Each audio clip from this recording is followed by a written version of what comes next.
Hello and welcome back to the podcast. So today I'm going to be talking about codependency, and this is something that I would see a lot in clinical work. I also get asked quite a lot about this because it shows up a lot in relationships, especially adult relationships, and in many ways it does have its origins and people's backgrounds and family of origin. And I'm going to talk about that in a wee bit of detail now. But codependency, it really describes a relationship where you have learned the base and define your worth as a human being on being in a relationship with somebody else. And one of the characteristics of this behavior and how it can show up in relationships is that the person is often in a relationship with someone who they feel needs help or that they need to be rescued. And they hold a belief that they need to be there for that person or that that person simply would not be able to cope without them. In a way, this meets a need to be needed, and it validates that person on a level, and they mightn't even be fully aware that they're doing that. It could just be that they've done it since childhood. It's been a survival instinct. They have done it to get their needs met. They feel loved, they feel seen, they feel validated, approved of. They mightn't even realize that that's the pattern that they're in. They might recognize that they've low self-esteem or struggle with boundaries or might see themselves as a people pleaser. But the term codependency, they may not see how that fits with this. And I feel like this is a really important podcast to talk about codependency, just to give people a bit of awareness around what it is, and just maybe to provide a bit of context. Now, I will say that this isn't, anything diagnostic. It's just giving a bit of food for thought. It may relate to you, it may relate to somebody that you know, maybe a relationship that they're in, but it'll just give you a bit of a frame of reference. So sometimes beneath this behavior, there's a fear of being abandoned. And this can lead a person to take on partners who they feel need them so badly that they will become an irreplaceable part of their life. And for that person, then what that does is it creates this false sense of safety. It gives them an idea of consistency, knowing what they predict or expect within that relationship.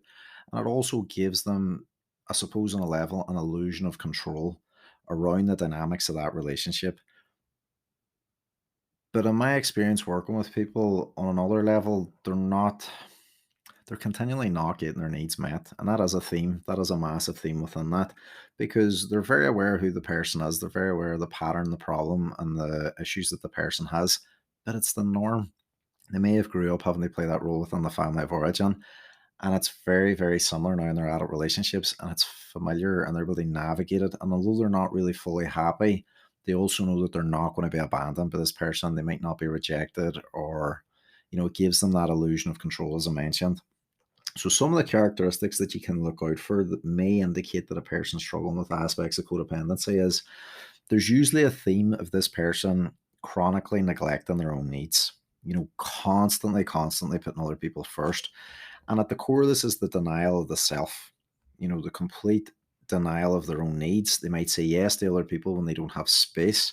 They might do that. They feel approved of, to be like they're needed. It could also be coming from a massive place of love. They might want to actually support the person, but they might also be harboring a lot of frustration and resentment as a result. They might say yes because they feel that they don't have the confidence to say no, which is slightly different. There's a nuance to that. One of the other aspects that they can kind of indicate or that there's codependent elements there is that they may constantly choose to take responsibility for other people's behaviors or actions. So they take that on themselves, and they also may not let that person bear the consequences of their actions. One of the things that is also very telling about this is a fear of confrontation. They don't deal with confrontation very well. Not in all cases, but it's like an absolute worst case scenario for them. They don't like rocking the boat. They really struggle with being assertive. They don't like asking for what they want, putting themselves first, naturally, as I mentioned.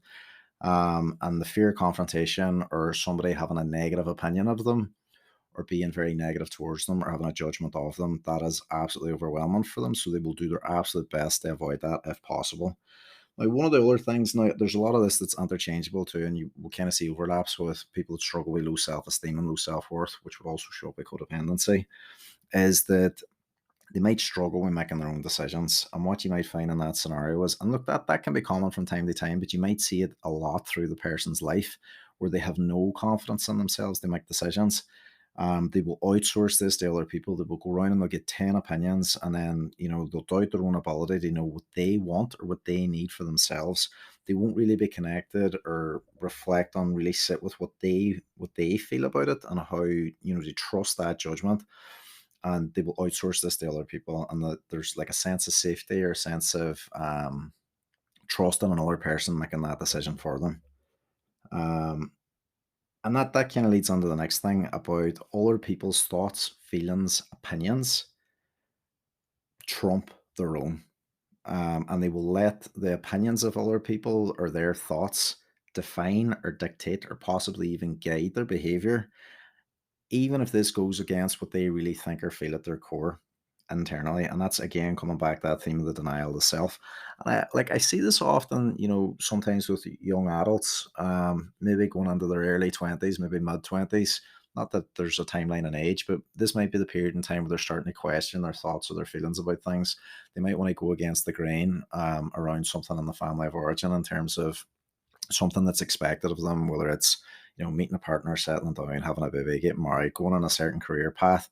And they know that this isn't right for them. They know that that isn't really how they think or feel, but they're so worried about rocking the boat, or maybe going against that expectation within the family of origin, that they've pushed that down and they've went on that path, even though it hasn't really been aligned for them. And that's, like, I see that a lot. And it's also that fear, that confrontation about taking full ownership, about being fully congruent, about owning those decisions. And it does take time to build that level of confidence and trust in the self, but also to de-enmesh from that family system, and establish boundaries to become your own autonomous adult, your own independent adult, your own healthy sense of self. And that takes a bit of time. So again, how this feeds back into codependency is, again, when we're thinking about aspects of that behavior that can show up, you can see that the person, it's very like a people pleaser in a lot of ways. I know those terms are slightly different, but virtually no boundaries, really, really struggle to set boundaries or even stand over them or enforce them. And again, that comes back to what I was saying about growing up in a very enmeshed family. They might have played the role of being the good girl, the good one, the reliable one, the martyr. They're so selfless, but all that behavior and all that act of service was really a means of getting connection, validation, recognition, or even praise. Your developmental strokes, to be seen, to feel loved. And it's a fucking survival response, because at the end of the day, they're trying to get their attachment needs met. And that has happened in that system. And I'll talk a wee bit more about that later. And that is how that can then show up in their adult intimate relationships. Now, one of the things that really makes this noticeable is that the person is constantly seeking external validation, and they do this as a means they define their sense of self worth. They make them feel good enough, they make them feel worthwhile, or they feel like they're enough as a human being. They will struggle to accept or praise themselves. They haven't learned how to validate the self, validate their own choices, validate the things that they've chosen to do for themselves. They will seek that approval and external validation in a really reflexive way. And that's why I'm saying that feeds on that fear of confrontation, that fear of judgment, or fear of rejection, or somebody having a negative opinion on them, because it's the absolute antithesis of what they want. Because they've spent their whole life attuning to the people around them, trying to navigate them situations, putting other people before the self, that reflexive denial of self behavior. And again, within a relationship container, especially maybe in your adult relationships, one thing that you can see is that they will struggle to have any concrete sense of self or identity outside the relationship. They will define themselves nearly solely by that relationship and the role that they play within it, and how they show up and need to serve their partner. There's just a lack of clear sense of self and identity. And that's one of the things that you can really look at, for food for thought, to reflect on. Is that, has that been your experience in relationships? Have you been that caretaker? Have you been that rescuer? Have you solely defined yourself by being in the relationship with that other person, that if that relationship ended, or that person left, you'd be totally devastated to the point that you forget about who you are, everything you have going for you, what you bring to the table. And again, the negative aspect is, and it's not, they frame this as a judgment in a negative way, because as I mentioned, it is a survival skill or a survival behavior. Sometimes how this can show up is there is elements of control, through those acts of service, through how much they show up for the other person, through that selflessness, where they can manipulate or control others through guilt. And what you might find is there might be themes of passive aggressive behavior, being really indirect, and trying to make the other person feel like they owe you for how much you've done for them. And that's because they haven't learned a healthier way to be assertive, to be direct, to say no, to communicate for their wants and needs. That might show up in the communication pattern. And again, without beating a dead horse, within that scenario, within a codependent dynamic, there is that rescuing behavior. You're taking responsibility for the other person's choices. You're constantly bailing them out.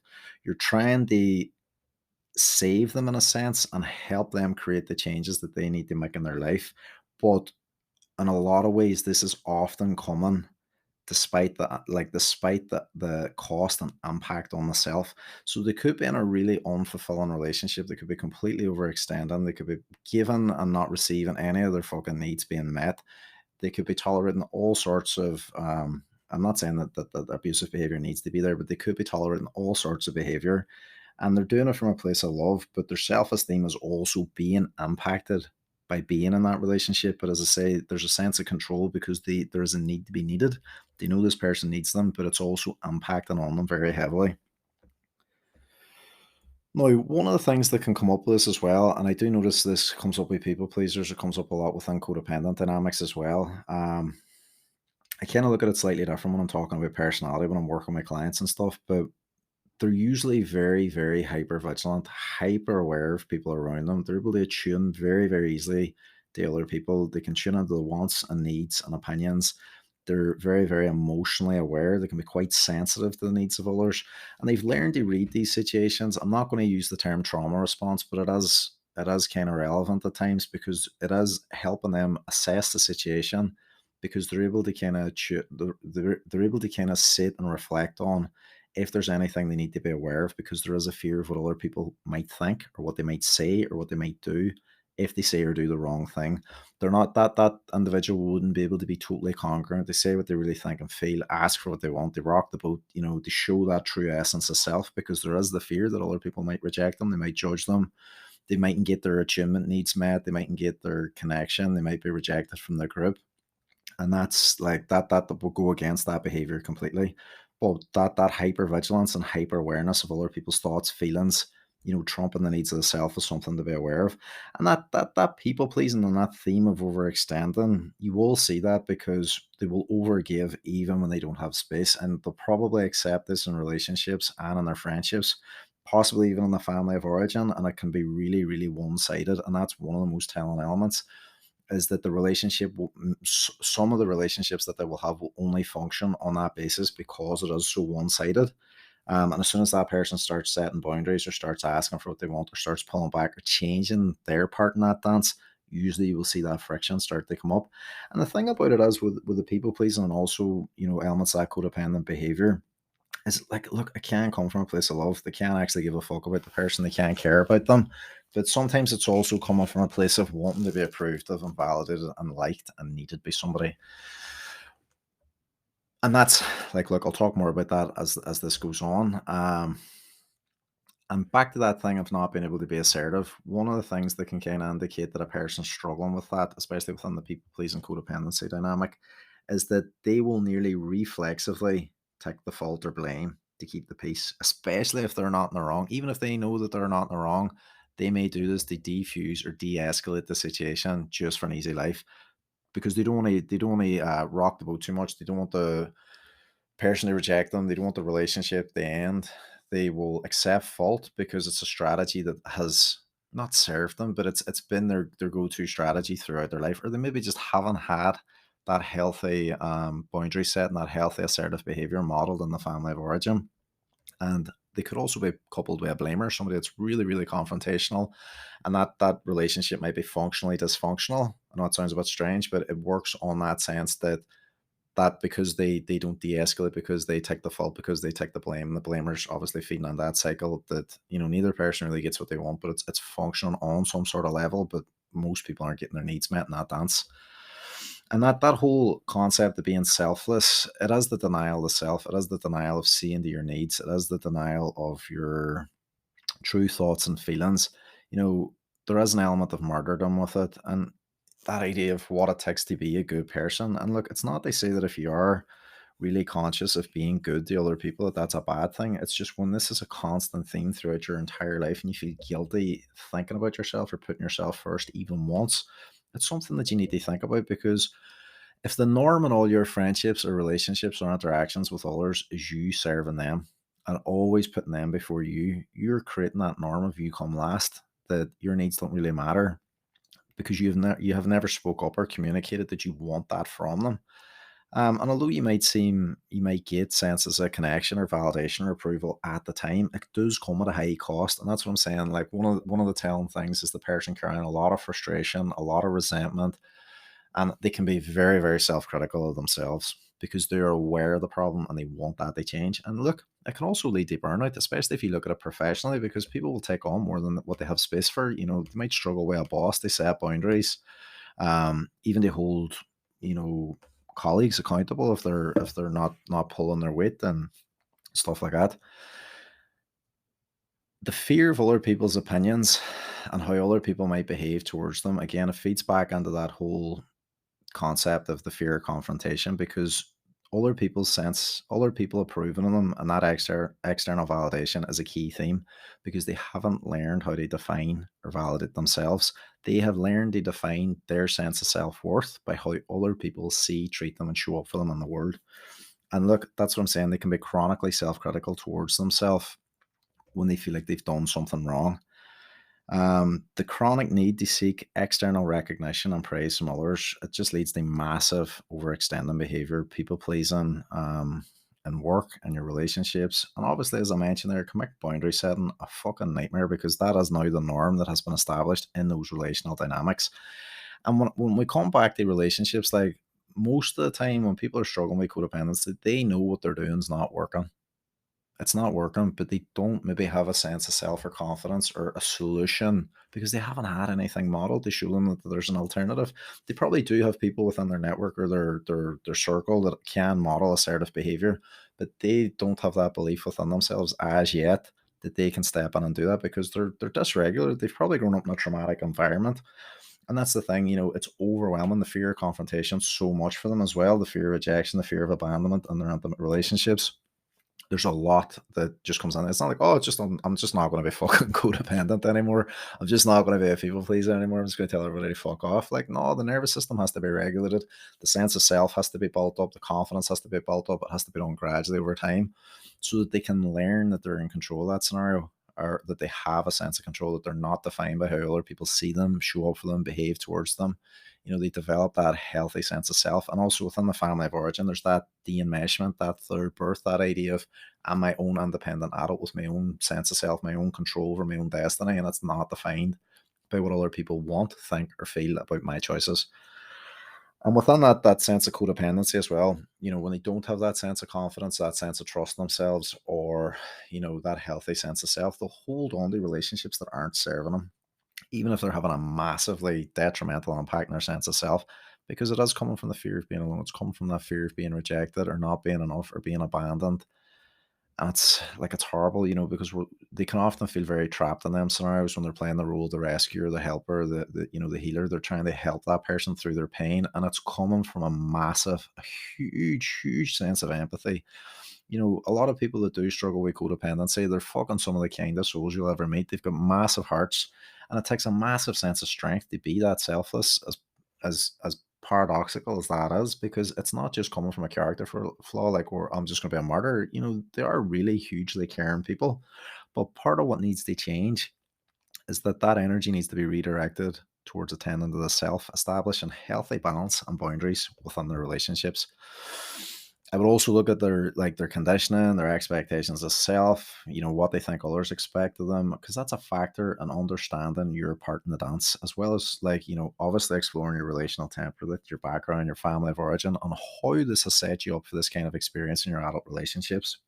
Now, that can happen. Codependency and that people pleasing kind of behavior can happen if a person, has maybe grown up with a history of being, exposed to abandonment in childhood. They may have struggled to get any of their needs met.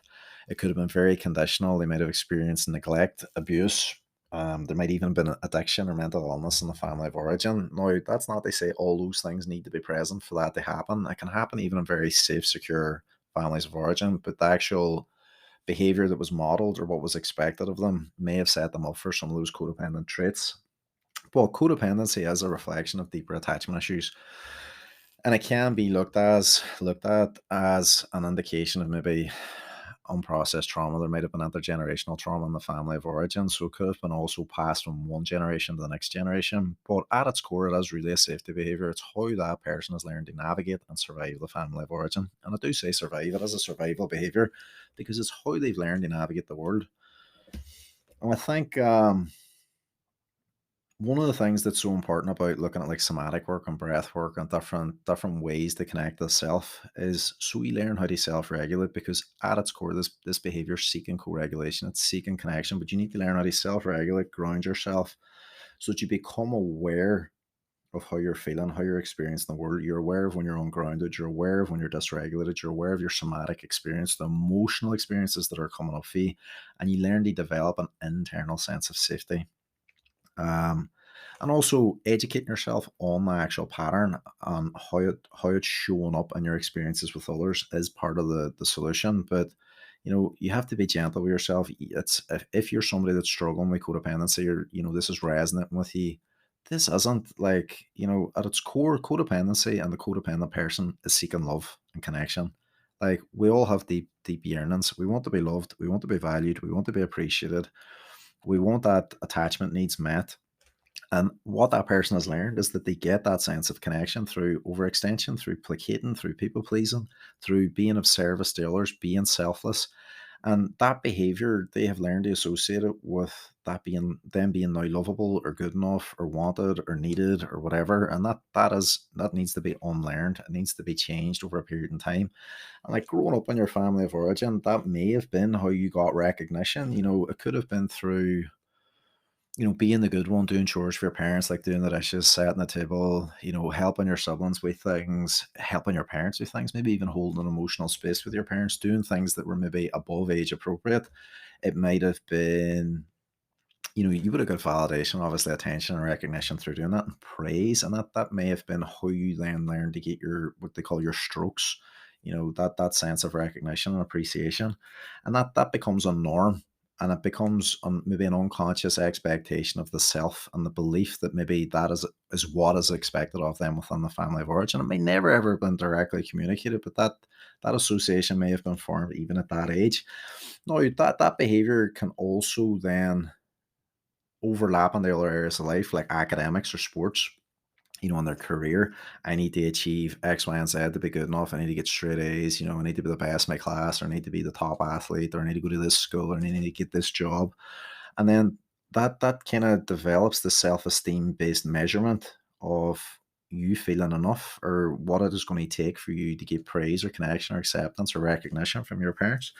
It does set that tone in order for you to feel loved or good enough, that there's an expectation or measurement or achievement based on some sort of metric or performance, what you do, what you've accomplished, how much you give, and that's like that needs to change.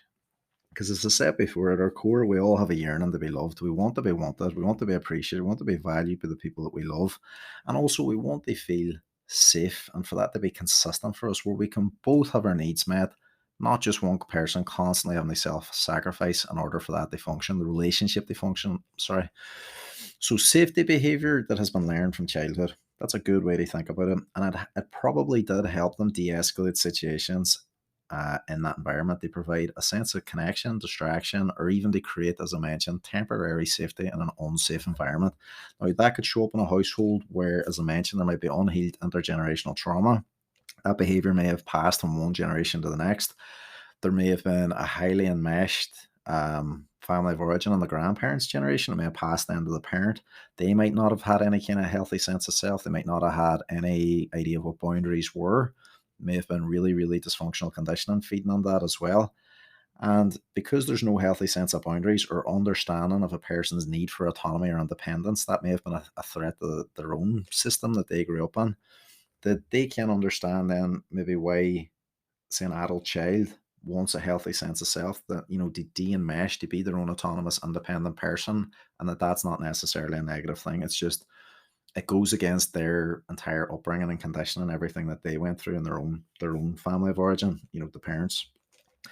So at the core, just as I mentioned again, whether you're talking about people pleasing, whether you're talking about codependency, I want you to think about the person just as having a fucking massive heart, huge, huge, huge empathy, and also massive levels of resilience, because it takes so much fucking strength to constantly put other people before you.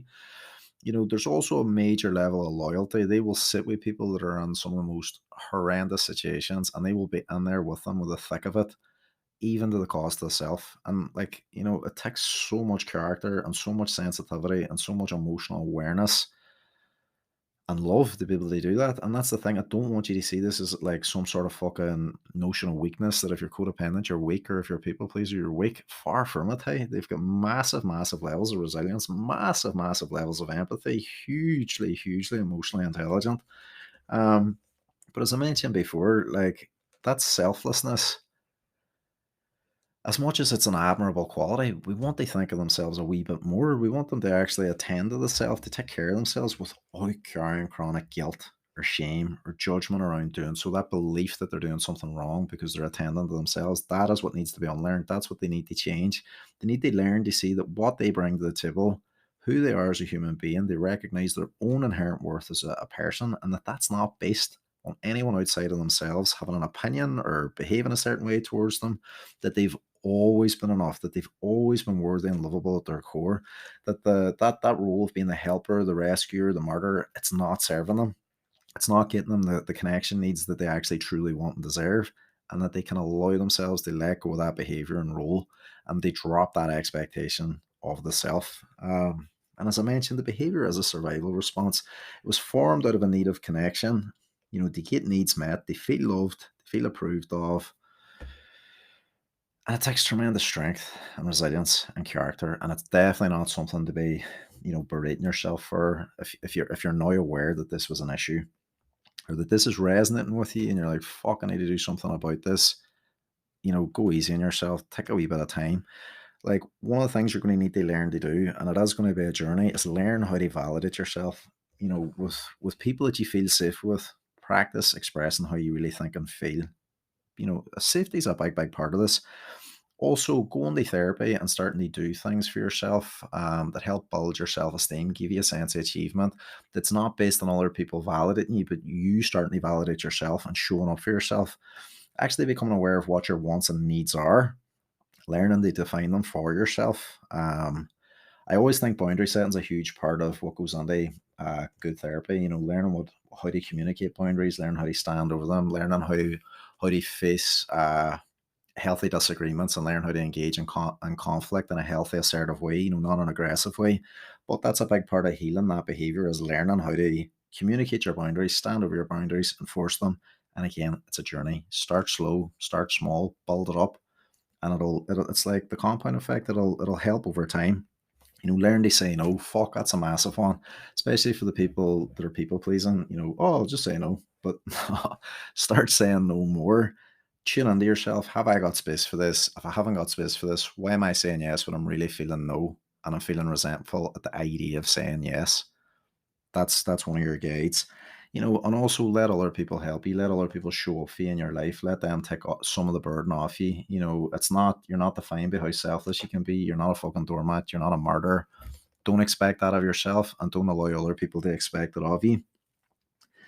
The assertiveness and the fear of conflict, like that, to me, that takes a bit of time. Obviously, safety is a huge part of it. If your family of origin isn't safe, or your partner isn't safe, or the communication's volatile or aggressive, as I say, we have to start small. Sometimes that's in a therapeutic container, working through that in therapy. Sometimes it's, you know, doing it with people that are actually safe, learning to say no. But, at the core, you have to learn to attend to the self. There has to be self care. You have to learn how to regulate yourself, attend to yourself, take all these issues on the therapy, work through them, read some books and resources on it.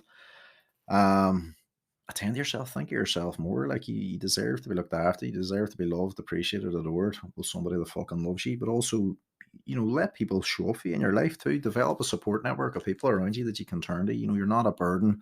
You're not a burden for having needs. You're not a burden as a human being because you're struggling with something. Ask for help. Allow yourself to be supported. It's all massive things that you can do in the short term. But obviously, if you're struggling with this, please seek help, seek professional help too, because it will make a world of difference. I just want to say thanks so much for listening. If you have any thoughts, please DM me, please engage with podcast, share it, or review it.